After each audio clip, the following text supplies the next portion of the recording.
Yeah, welcome back to the show. This is why you need to stay tuned in. It's now time for Tech Daily, and I want to help you protect your data. And there are two astute personalities who will help you do that. I don't have the knowledge, but my guests will do that. My guest this morning, I've been joined by Dr. Kwekwa Hinasari. He's a senior lecturer at University of Ghana Business School. He's AI and cloud computing expert, board member for Gotbackup. I also have Dr. Dorothy Hansen. She is a medical doctor, strategic partner, Africa's leading woman, and Gotbackup. Medical doctor with tech expertise. That's a fantastic combination. Good morning, lady and gentlemen. Good morning. How are we doing? Great. Very well, thank you. They say ladies first, so let me start with you, Dr. Dorothy. Who are you, and what piqued your interest in AI and tech for a medical doctor? Wow. I'm intrigued. Thanks for the question. So I'm a medical doctor, like you said. I work at International Maritime Hospital. I'm currently doing my family practice training, family physician training with Kolebu. So my passion is in helping people find solutions to their problems. It's been medical problems until a couple of years ago when the excitement of tech got me.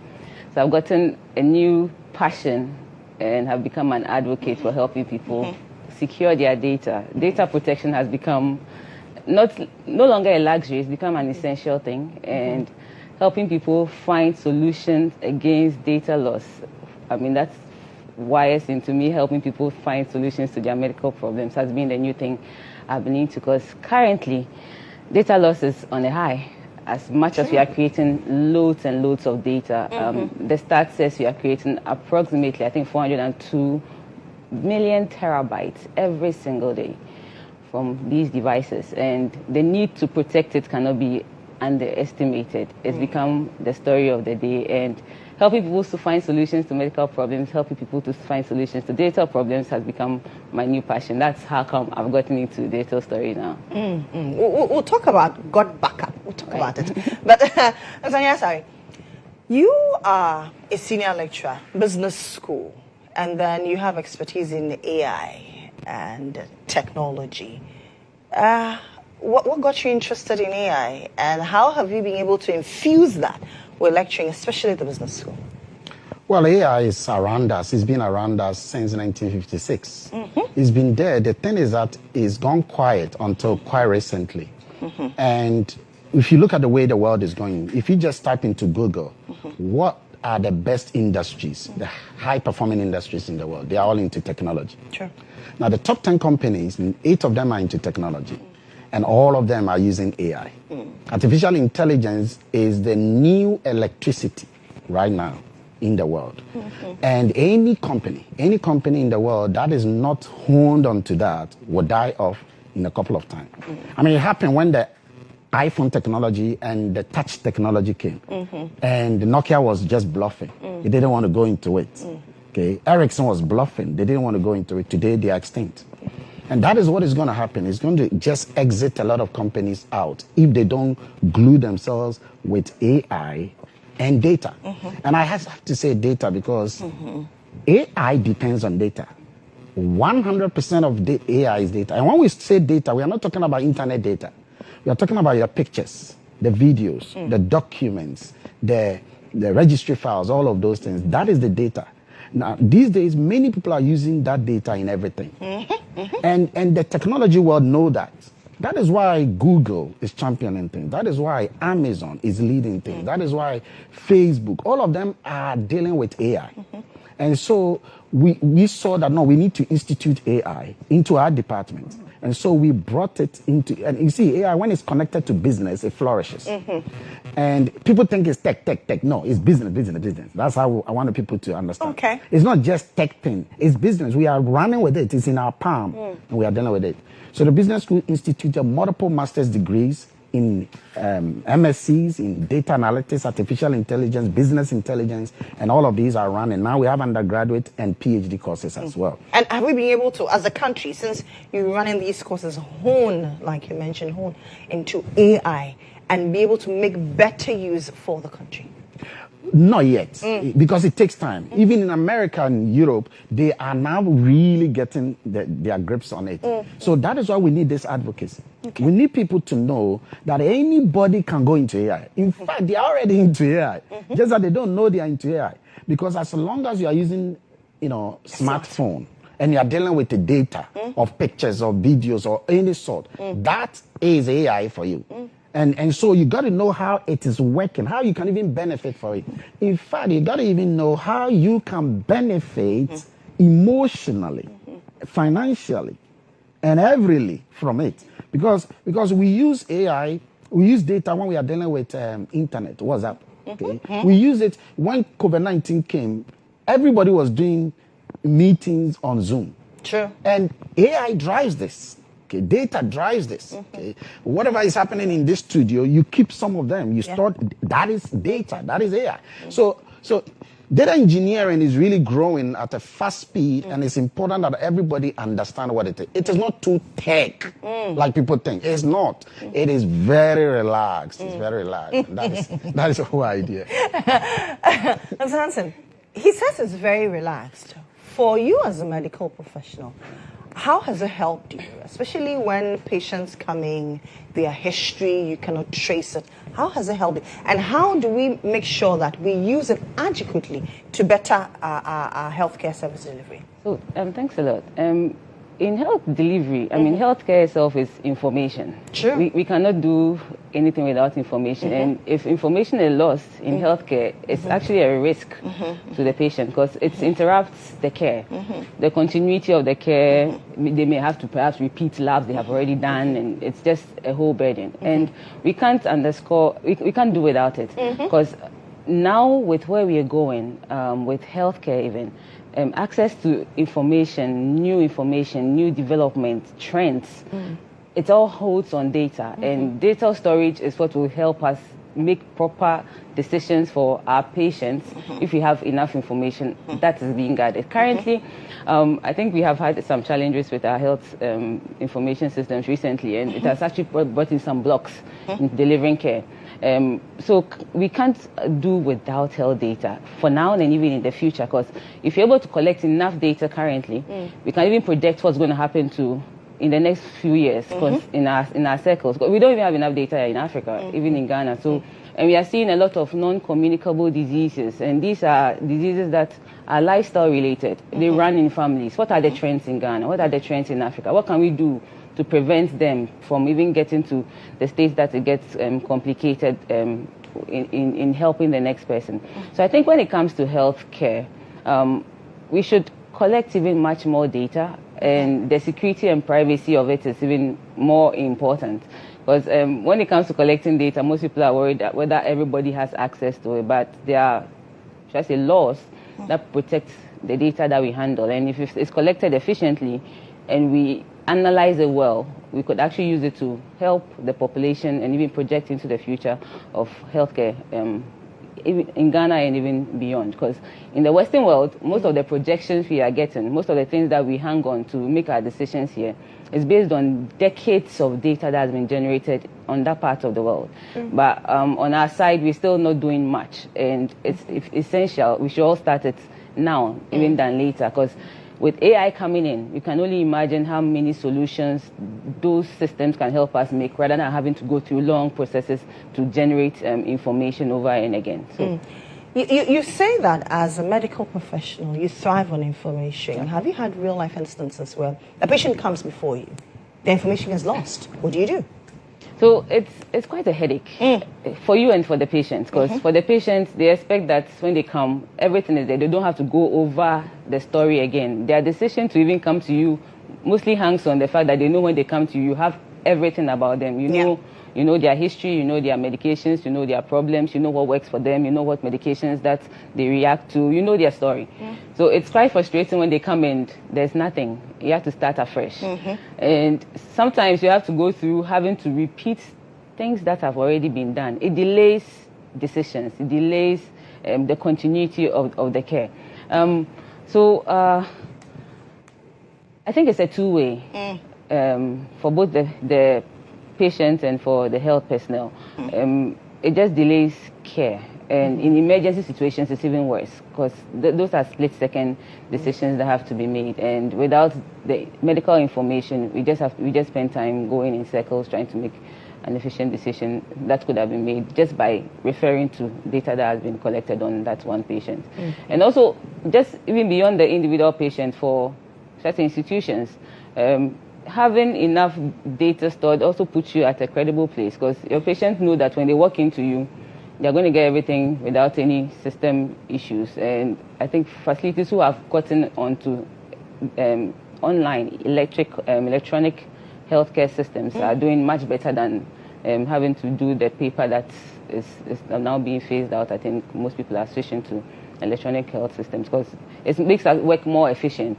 It makes it seamless. But then how then do you protect patient confidentiality?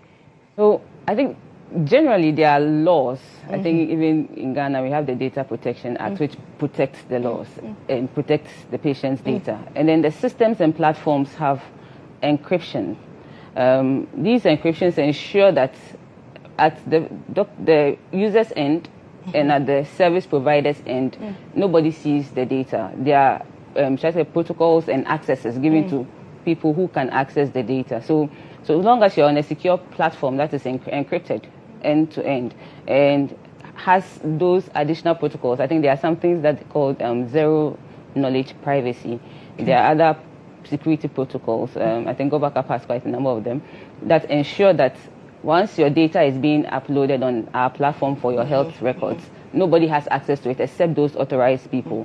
So the data that goes in is like plugging into a big vault where information is stored, where you hold the key. The access key is with the user who is going to plug in. So data security depends on the platform, and most platforms provide, I think good platforms provide the encryption that you need to secure your data so data breaches do not happen. There are laws. Everybody is really concerned about the privacy of their data when it comes to having to put it out there. There are laws that guide it. And rather than, I think, worrying about the privacy, the loss is even bigger when you have lost that information. So trusting the platform that is going to offer you that security for your data to be placed on, I think is priority over the fear of information going out. Yeah. Okay. What is Gotbackup? What are we backing up? Is it just my pictures, my videos? What am I backing up? You're backing up every digital file. Your videos, your pictures, your documents, your files, your registry files, even things in your emails and things that you've scanned. You see, these days, when you start to work, normally they'll tell you in the beginning, go and filing. Okay? And then you start packing files, and then when you get to some place, you have files upon files. The world is moving away from these things. Imagine right now, if I ask you, when you were 6 months old, can you show me your picture? I'm not sure I can find it. Exactly. But that is because there was nothing to remind you or your mother to secure those files. But imagine you can get every year, you can get a picture of you since you were born. Imagine we can track the data since 1957 of Ghana's information. Imagine I was just going to assess the efficiency of the Ghana's Premier League. To see how we are performing relative to the English Premier League. Then I realized that there was no data from the time I was looking for it. But then when you go back in 1912, you can get information on that. Why? Because data is very, very high. And that is why sometimes we go to international markets and people don't respect us. Because they have nothing in the past to deduce what we can do in the future. So Gotbackup provides that platform for people to store their entire digital life. Now, when you know that you can digitalize something, let's say this thing is physical, but when I know that I can digitalize it, I will now take a digital frame of it because I know I can store it.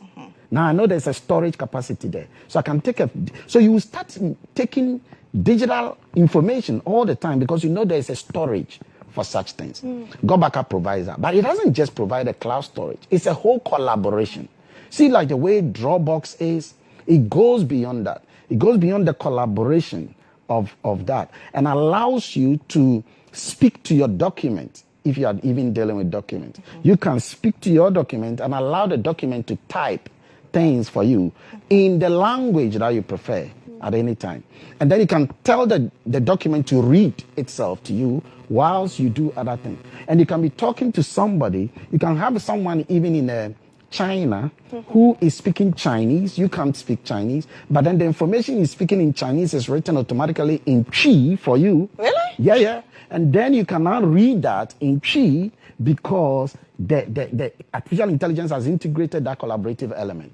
So Gotbackup is not just a cloud store. There are so many things that people need. Companies need that. Individuals need that. And you're going to realize that every social media influencer needs that. When GH1 came, when they started, if we had to go back to the archives from day one, all the information, Gotbackup helps you to keep all of them and make sure that they are in the right order.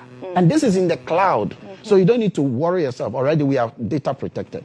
And that is how powerful it is in protecting them. But how different is Gotbackup from the usual data storage, what do you call it, ones that we have out there? Dorothy, go first.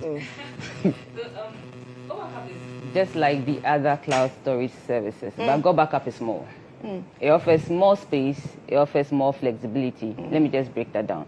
So just like Google Drive, iCloud, Dropbox, the others, yes, we are on the same should I say service provision. Wavelength. Yeah. But Gotbackup offers you bigger space. For instance, let me use the annual subscription for Gotbackup for instance. Gotbackup gives you a 6 terabyte size, which is 6,000 gigabytes, versus the others who do a 2 terabytes. Okay.